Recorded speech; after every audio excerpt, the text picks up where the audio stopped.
చూడండి ఇట్లా ముద్ద ముద్దకి ఇట్లా వేరుశనగ విత్తనాలు వస్తుంటాయి మనకు తినడానికి చాలా బాగుంటుంది. హాయ్ అండి, వెల్కమ్ టు మై ఛానల్. అందరికీ గుడ్ మార్నింగ్ అండి.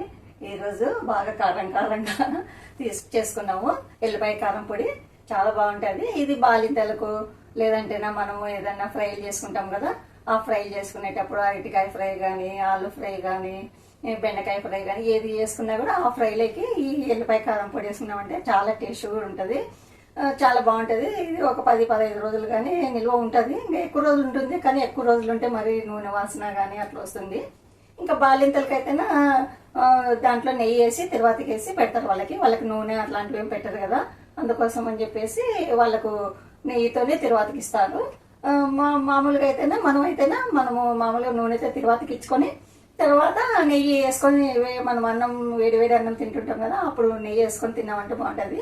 ఇది వంకాయ పప్పు చేసుకునేటప్పుడు జొన్న రొట్టె వేస్తాం కదా, ఆ రొట్టెలకి కూడా పప్పు రొట్టెలకి చుట్టేసుకొని తిన్నా కూడా చాలా సూపర్గా ఉంటుంది. ఇప్పుడు అది ఎల్లిపాయతో మనము ఈ ఎల్లిపాయలతో కారం చేస్తున్నాము. చూద్దామా మరి ఆ కారం ఎట్లా తయారు చేస్తాను నేను. రండి. ఎల్లిపాయని పొట్టి తీసేసినాను, ఆల్రెడీ తీసి పెట్టుకున్నాను. ఇట్లా ఒక ఎల్లిపాయ తీసుకోవాలా, పొట్టి తీసేసిన వెల్లిపాయలు. పొట్టి తీసేస్తేనే బాగుంటుంది. ఇది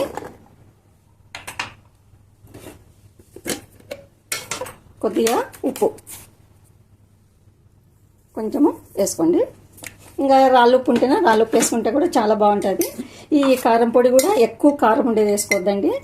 మామూలుగా యావరేజ్ ఉంటుంది కదా కారము, అట్లాంటి కారం వేసుకుంటేనే బాగుంటుంది అన్నంలో తినడానికి. మనకు కూడా మంటలు అట్లా లేయదు. ఒక 2 స్పూన్లు కానీ 3 స్పూన్లు కానీ వేసుకున్నాము. ఇంకా ఇప్పుడు ఇది గ్రైండ్ చేసేద్దాము. ఇప్పుడు గ్రైండ్ చేసేద్దాము. ఒకటేసారి రౌండ్ తిప్పుకోకుండా 1-2 సార్లు ఇట్లా పల్స్లాగా చేసేసుకుంటేనే బాగుంటుంది.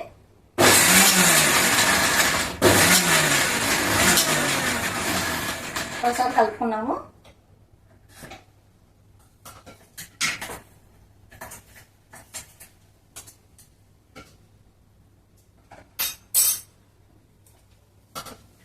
కొంచెం కారం తక్కువైంది, నేను కొంచెం కారం ఎక్కువ వేస్తున్నాను. వెల్లుల్లిపాయలు ఎక్కువైనవి.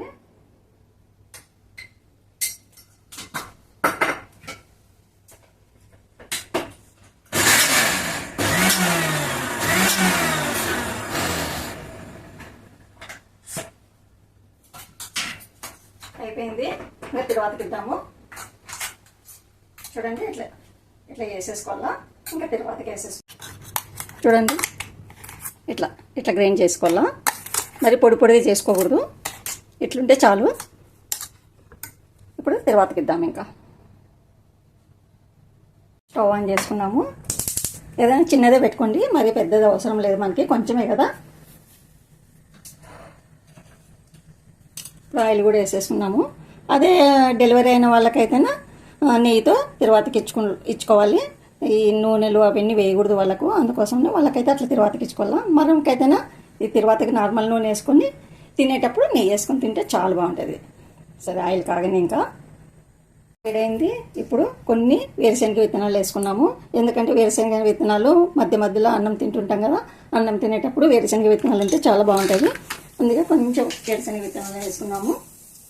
కొంచెము కలర్ వచ్చేంత వరకు వేయించుకున్నాము. కలర్ వచ్చేసినాయి. ఇప్పుడు కొన్ని ఆవాలు, జీలకర్ర, కరివేపాకు, కొంచెం ఎక్కువ కరివేపాకు,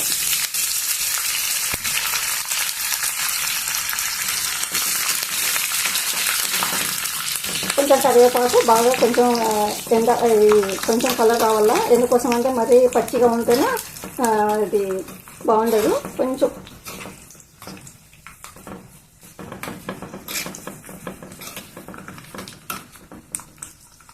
అయిపోయింది. ఇప్పుడు మనం ఏం చేసుకున్నాం కదా, ఈ ఎల్లిపాయ కారం ముద్ద ఇది కూడా వేసేద్దాము. ఇప్పుడు బాగా కొంచెము ఈ మంటను సిమ్లో ఉంచి బాగా కలిపెట్టుకున్నాము.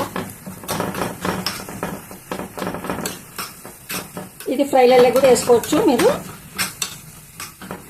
లేకుంటే పప్పు అన్నంలో కూడా చాలా బాగుంటుంది.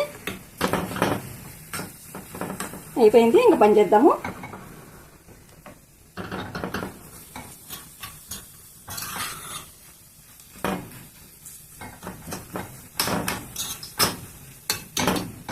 వేడివేడి అన్నం లేక సూపర్గా ఉంటుంది ఇట్లే. ఈ కరివేపాకు కూడా మనం పడేయాల్సిన అవసరం లేదు. ఇదంతా బాగా ఎండిపోయింటుంది కదా, డ్రై అయిపోయింటుంది కదా నూనెలో. మనం అన్నం తినేటప్పుడు అట్లనే తినేసేయచ్చు, పడేయాల్సిన అవసరం లేదు.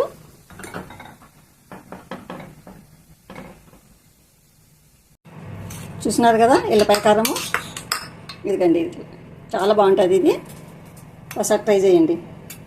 వేడి వేడి అన్నము, వెల్లుల్లిపాయ కారము,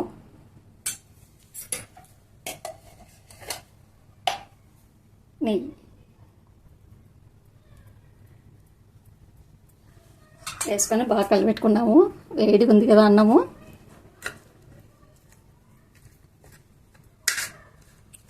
చాలా బాగుంటుంది.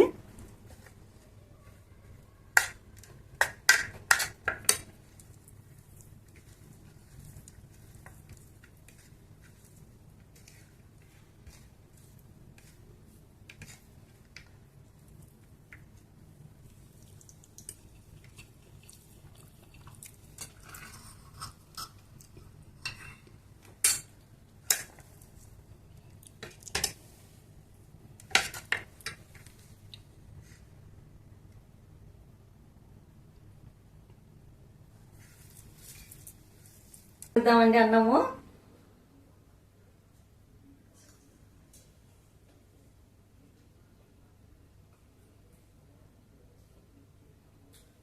చాలా బాగుంది. అందుకే కారము తక్కువ ఉండే కారమే చేసుకోవాలా. ఎక్కువ ఉంటేనే మరి కారం మంట అవుతుంది. అందుకోసమనే కారము తక్కువ ఉండే కారం చూసుకొని చేసుకోండి.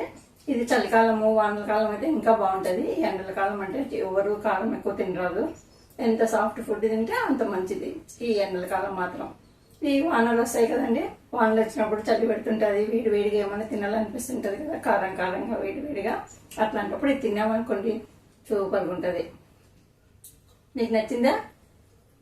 అయితే ఒకసారి ట్రై చేయండి. ట్రై చేసి మీకు ఎలా ఉందో కామెంట్ చేయండి, లైక్ చేయండి, షేర్ చేయండి, సబ్స్క్రైబ్ చేసుకోండి. మరో మంచి రెసిపీతో మీ ముందుంటాను. ఓకేనండి, బాయ్. సూపర్.